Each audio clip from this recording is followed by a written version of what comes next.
Stop! Spare his life.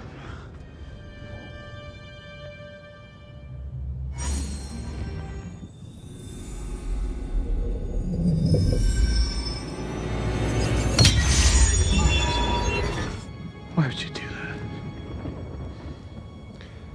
We're in the end game now. 오늘의 루머 띵카, 지난 메이저스의 폭행 이슈에 이어 마블에 대한 폭로가 하나둘씩 터지고 있습니다. 네, 바로 오랜 시간 동안 마블과 함께했던 인물 빅토리아 알론소를 둘러싼 폭로들인데, 오늘은 현 시점 가장 뜨거운 감자가 된 이 집안의 폭로 사건, 빅토리아 알론소의 마블 퇴출 소식, 또 조나단의 업데이트 소식까지 싹 다 확인해본 시간이 돌아왔습니다. 그냥 다 돌아와 이 새끼들아. 자, 들어갑니다. Let's go.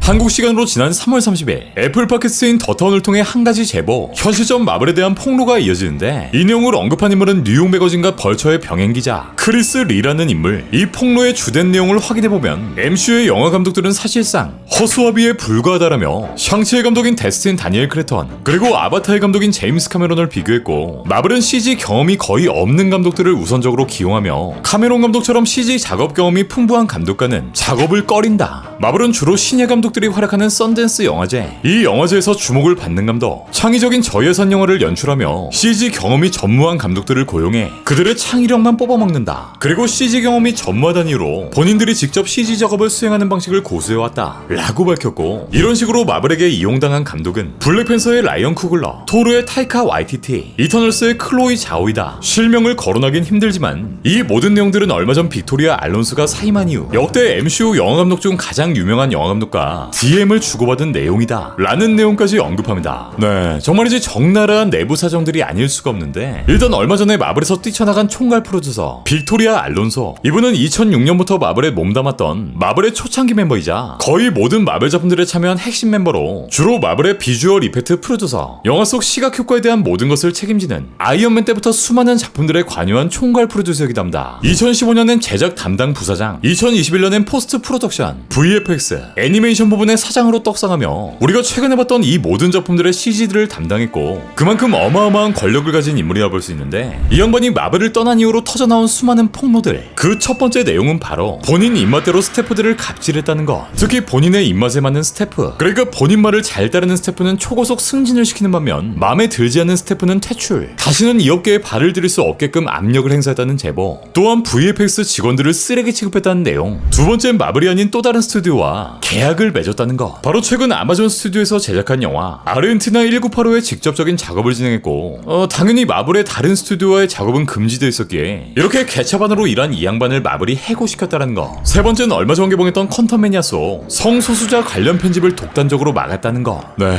원래 영화 속엔 이 장면, 그러니까 이 무지개 장시, 또 프라이드라는 단어가 등장할 뻔했지만 퀀텀매니아의 개봉 국가 중 하나인 쿠웨이트엔 반 LGBTQ법이 있었고, 이 때문에 이 장면을 편집해야 했는데, 이 빅토리아는 잘 알려진 동성애자였고 이 성소수자 지지 장면의 편집을 막아버린 것. 어떻게 보면 영화의 흥행 여부, 그러니까 일부 국가의 관객들이 영화를 못 봐도 상관없는 것 마냥 개인적인 주관을 영화 속에 마구 투영시키려 한 거죠. 뭐 결국 실제 영화 속엔 이 장면들이 모두 삭제되었고, 심지어 우리 모독의 엉덩이 씬도 삭제되었다고요. 비슷한 사례로 지난 와칸다 포에버전 이 커플이 애정행각을 벌이는 장면도 등장했지만 비슷한 맥락으로 결국 편집되었다는 것. 또한 현재 디즈니의 수많은 작품들, 예를 들어 버즈라이트 이어 속 동성 키스 장면, 이터널스 속 동성 결혼 장면들 또한 이를 법으로 엄격히 금지하는 국가에선 아예 개봉이 무산되고 있는 상황인데, 마블의 초기 멤버로 시작해 많은 작품들과 함께 영광을 누렸지만 결국 이렇게 많은 정황들이 그녀의 발목을 잡으면서 결국 퇴출당했다 볼 수 있는데, 다시 본론으로 돌아와 이 양반이 이런 논란뿐만 아니라 많은 신예 감독들을 그저 허수아비로만 세운 뒤 모든 CG 권한은 본인 선에서 처리했다는 폭로 내용 뿐만 아니라, 그녀는 마블 감독에 대해 이야기할 때 그들이 영화를 감독하는 것이 아니라 우리가 영화를 감독하는 것이다 라고까지 말했다고. 뭐 사실 지금까지 이 내용은 암암리에 퍼져있던 내용. 지난 2021년엔 이제 개봉을 얼마 남겨두고 있지 않은 가오갤의 감독 DC의 수장인 스건 형은 뉴욕타임즈와의 인터뷰를 통해 케빈 파이기가 각 영화 감독들에게 본인의 지시사항을 일일이 전달하고 제작과 편집에 있어 간섭이 심한 것도 사실이다. 이번 DC의 더스스를 연출한 동안 워너로부터 어떠한 간섭도 받지 않아서 좋았다 라고 소신 발언을 하기도 했고요. 크리스 리가 폭로한 내용에 따르면 위에 마블의 CG 갑질 폭로들을 역대 MCU 감독 중 가장 유명한 감독에게 전해들었다는데, 있는데 가장 유명한 감독이라면 아이언맨의 존 파브로, 어벤져스 시리즈의 루소 형제, 혹은 스건이 형 중 한 명이 아닐까 싶은데 크리스 리는 추가 발언을 통해 오래전부터 루머로만 떠돌던 이 마블 공장의 실체를 직접 확인시켜준 마블 감독의 실명을 밝히지 못하는 게 아쉽다. 페이지 3까지 원활하게 가동되던 마블 공장이 페이지 4부터는 제대로 기능하지 못했다 라는 말을 끝으로 이 팟캐스트에서의 폭로를 마무리합니다. 네, 일단 지난 페이지 4부터 마블이 공장처럼 작품들을 찍어낸다는 사실, 그 덕에 이런 저커의 작품들이 양산되고 있다는 이미지는 깊게 박혀있었지만 이 내용이 진짜 사실이라는 정황이 직접적으로 터진 셈인데, 이 모든 문제가 한 사람에 의해 비롯되었다 해도 문제지만 그 반대의 경우라고 해도 정말 한참 잘못된 것으로 보이죠. 어쨌든 이렇게 터져버린 폭로 이후 폭탄으로 취급받던 그녀가 없는 마블이 이전처럼 정상 궤도에 올라갈 수 있을 것인지, 새로운 작품들을 통해 신선한 평을 받을 수 있을 것인지 다도 모르겠다 이제.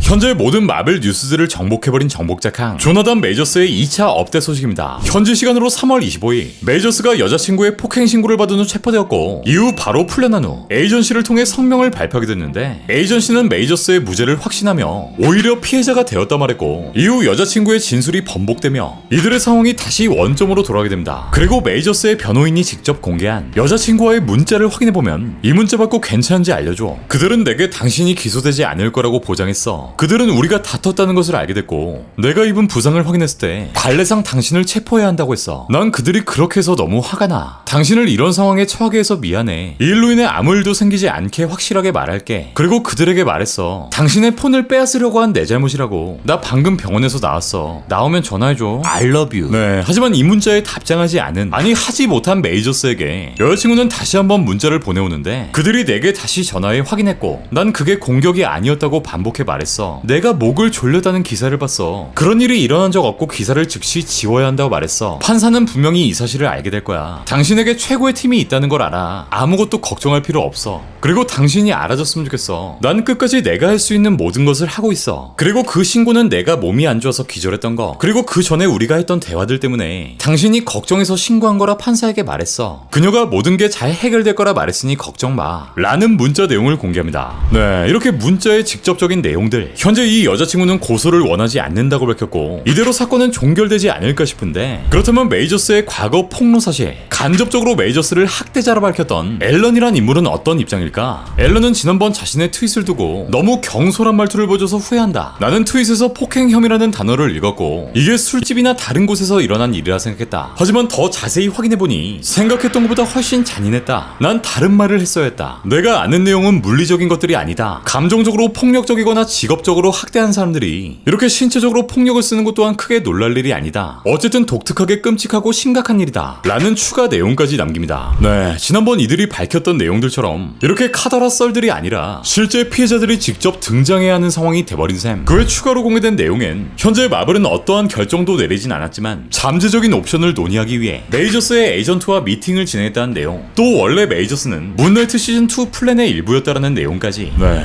미국치곤 정말 빠르게 흘러가버린 이번 해프닝이 과연 어떤 식으로 종결될지 또한 끝까지 확인해보자. 오늘 소식 끝. 네, 오늘 준비한 마블 소식은 여기까지입니다. 그럼 전 다음 마블 소식을 가지고 다시 올게요.